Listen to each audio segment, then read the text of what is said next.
مشاهدينا من كل مكان، اهلا بكم. معكم الرشيدي خالد من محافظة اسوان. وداعا للمنجل واهلا بالتكنولوجيا.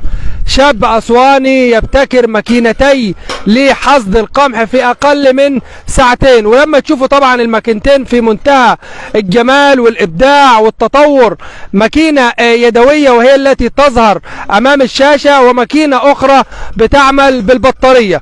كمان يا جماعة لما تشوفوا كمان الصورة، صورة يعني في منتهى الخيال والابداع، ونشوف ازاي كيف استطاع ابن مركز ادفو في يعني ابتكار هذين الماكينتين. اكيد طبعا في اسباب استدعته الى المقولة المهمة والراسخة في الاذهان، وهي الحاجة ام الاختراع، الحاجة ام الابداع.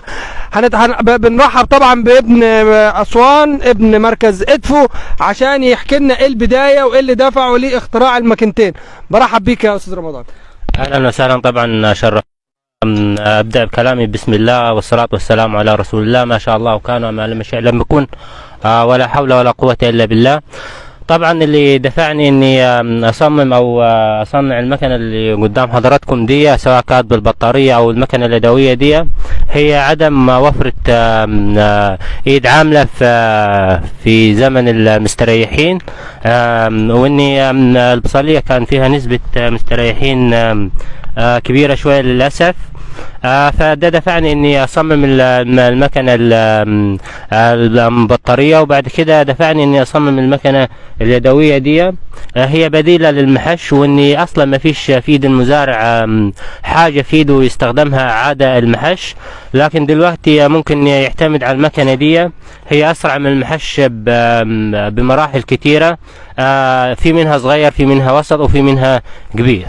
يعني بسبب ان كان في كثره للمستريحين هنا في مدينتك في ادفو، ده اللي بالتالي عمل قله وندره في العماله. ده اللي خلاك ان انت تبدا في تصميم الفكرتين دول. كان وجود المستريحين دفع الشباب كلهم انهم يروحوا ويشتغلوا هناك، او انهم يجيبوا اكل عيشهم من الصراع السريع يعني. تمام. وتركوا الارض الزراعه فما كانش في نسبة عمالة كافية، او تقدر تقول انها كانت معدومة. ده دفعني اني الجأ زي ما بيقولوا الحاجة ام الاختراع، فدفعني اني اصمم المكنة اللي قدام حضرتك. المكنة الحلوة الشيك اللي احنا شايفينها دي، المكنة اليدوي صح كده؟ دي اليدوي حضرتك. انا شايفك ما شاء الله حاطط لها عجل وعامل لها تنظيم كده جميل خالص، كأنها عروسة مش مكنة يعني. اولا هو تصميمها زي ما انت شايف، هو لو بصيت هي دايرة.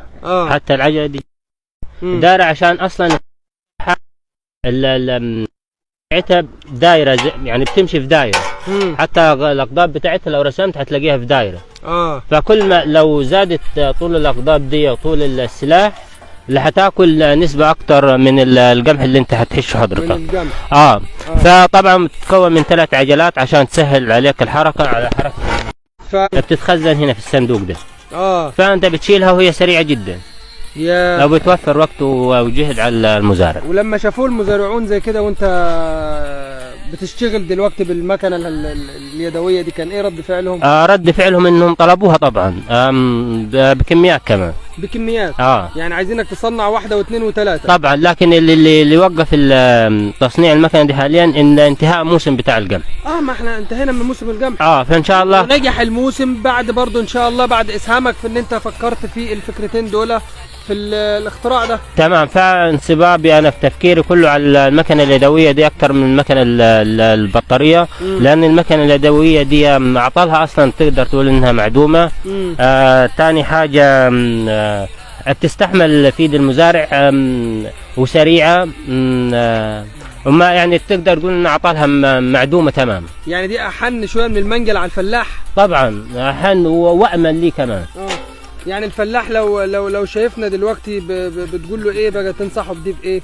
انصح انا هقول يعني ان شاء الله موسم قمح جديد، ما فيش حد هيشتري محش ولا هيحتاج كمان ليد عامله، لانه هيلاقي قدامه ان شاء الله يدينا ربنا الصحه. هنصنع من دي كميات كبيره وبحجام اكبر، وتكون متوفره في ايد المزارع ان شاء الله. التصميم ده شبيه لايه على كده يا رمضان؟ هو واخد شكل العقرب او شكل طياره صغيره. شكل طياره صغيره. يعني لو بصيت لها هي شكلها زي الطياره الصغيره او العقرب هي شكلها. يا جماعه الكاميرا يعني الكاميرا لو هتوضح معانا عشان كل فلاح في مصر بيتابعنا.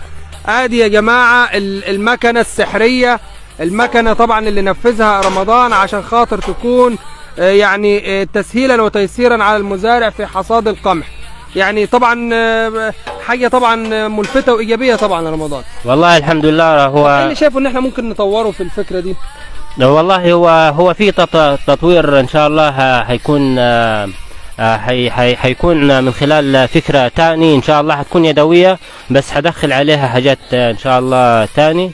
ان الدراع هطول السياخ دي واطول السلاح بتاعها، والبلي هتكون اكبر بكتير، وان اللفه بتاعت المزارع دي هتكون بايده بس، اللي هتتحول من طاقة ايده لطاقة تانية هي اللي هتحول. لان دي محملة على العضل مع الاعصاب. صح كده؟ عارف النظام بتاع الكريك اللي بترفع بيه العربية؟ هو انت اللي بترفع بايدك ولا هيدروليك اللي بيرفع؟ هيدروليك. فانا هحول الدراع دي ان شاء الله لما اكبر السياخ وطول السلاح الى اللفة هتبقى هيدروليك معاه. غالية يا رمضان دي؟ هي كطبيعتها دي 700 جنيه. 700 جنيه. كان حد من المزارعين قال لك دي غاليه شويه كده، ولا كانت الناس متقبله السعر؟ لا متقبله جدا كمان، ولو عايز اغليها اغليها. ليه هم بيلجأوا لايه بقى؟ الايجار بيكون من بره سعر غالي، بيلجأوا المكن زي كده بالايجار؟ لا هم الناس عاده ما كانش بتلجأ الا الايد العامله، زي ما قلت لك ان الفتره اللي فاتت الموسم اللي فات ما كانش في ايد عامله كافيه، هو ده اللي دفعني ان اصنع المكنه اللي يعني المكنه دي هتوفر على المزارع؟ كتير جدا طبعا. هتوفر على وكمان هتقعد معاه موسم واثنين وعشرة وتقعد كمان مدة كبيرة قوي معاه، يعني مش وهتوفر وقت وجهد معاه. شايف ان احنا هنكبر شوية الاسنان بتاعتها زي ما قلت لك، هطور فيها كتير، يعني موسم جديد ان شاء الله هتلاقي شكل مختلف قدام. طب حلو. دي بنفس الهيكل كده، تمام، بنفس الشكل البديعي ده. تمام. دي المكنه بالبطاريه. دي بالبطاريه، هي كانت البدايه. دي البدايه، وهي كسرعه هي دي اسرع، بس لكنها فيها عيوب. العيوب اللي فيها انها بتشتغل بالبطاريه، والبطاريه مش بتشتحن، ما تشتحنش ذاتي، بالشحن ذاتي، يعني لما تفضل البطاريه بتعوز انك تغير البطاريه بتاعتها.